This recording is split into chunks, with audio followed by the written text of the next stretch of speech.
Welcome to Podcasting 101, a simple 6-step guide to getting you started. We're talking about step 4, which is editing. In this section, we're going to be talking about file management, critical listening, global adjustments, edit and flow, micro adjustments, QA, QC listening, rendering, and then some parting encouragement. File management.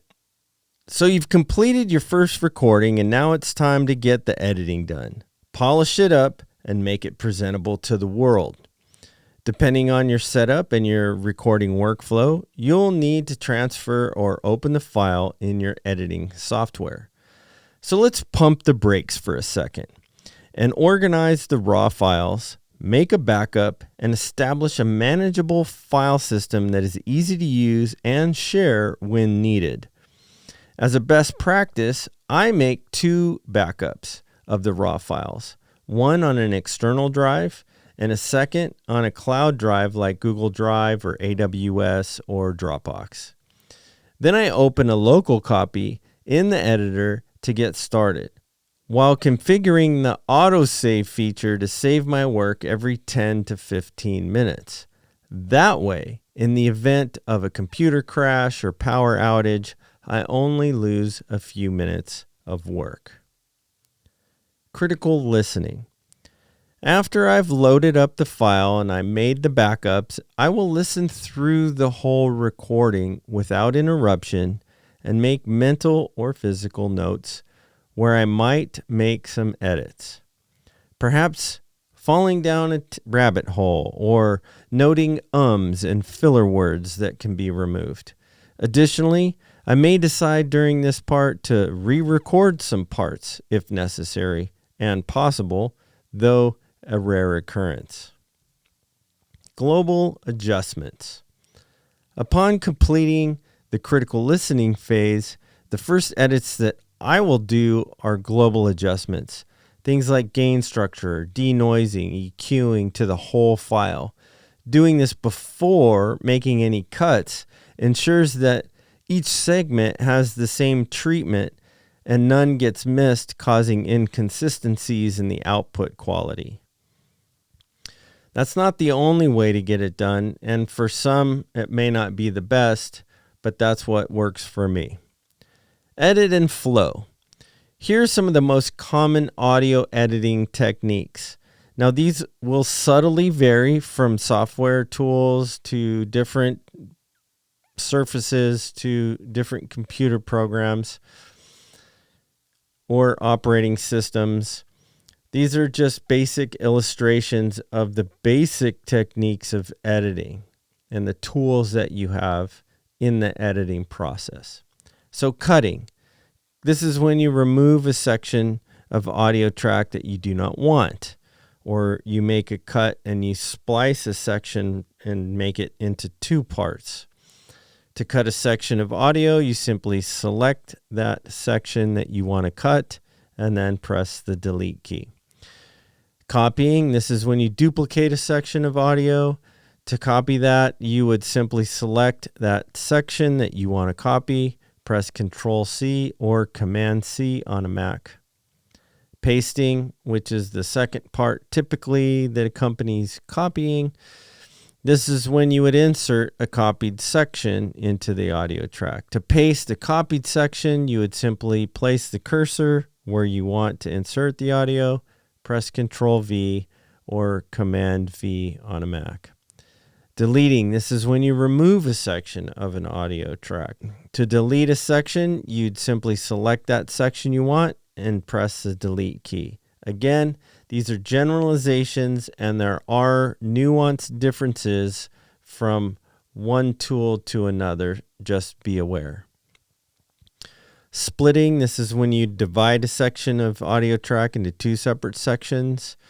You would usually use your cut tool to make that split. You would simply place the cursor where you want to split that audio and then press the Control-K or Command-K on a Mac. Again, I'm making reference to basic operating systems keyboard commands, though some of those keyboard commands might be different and nuanced, again, in different tools. Merging.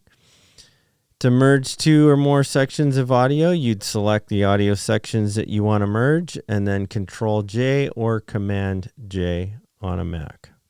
Volume, this is the loudness of the audio. You can adjust the volume of the audio track by dragging the volume slider up or down.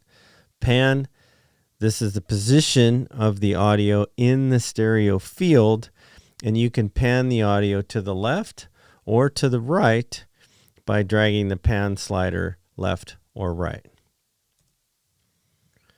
EQ, equalization of the audio. You can typically use the EQ to boost or cut certain frequencies in the audio. Compression, you can use compression to make the audio louder and more consistent.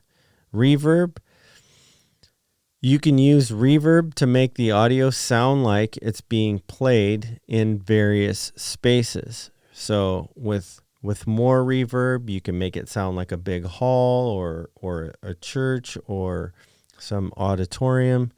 Or with less reverb, you can make it sound like a smaller, more intimate environment. Echo, you can use echo to make the audio sound like it's being repeated. Micro adjustments. After the bulk of your editing is done, another full listening pass with minor improvement tweaks to achieve the best quality is a best practice. Consider this the polishing step of your editing. Slow down and focus on the details. QA or QC listening. If you're done editing, or so you think, LOL, this step, all you are doing is listening to identify any issues or anomalies in the details. If you are ready to confidently sign off, then rock on and render it or send it for mastering, which we'll cover in a later course. Rendering. This step is simple. Export the file and let it run. Pour some coffee, and when you come back, it should be done. Making a mental note of what directory or folder you are exporting to is important. That way, you are able to locate the file easily when you are ready to upload. Rock on. You have completed your first recording, and now you're on your way to creating a successful podcast that stands out from the crowd. Remember, you and your podcast will continue to get better with each episode.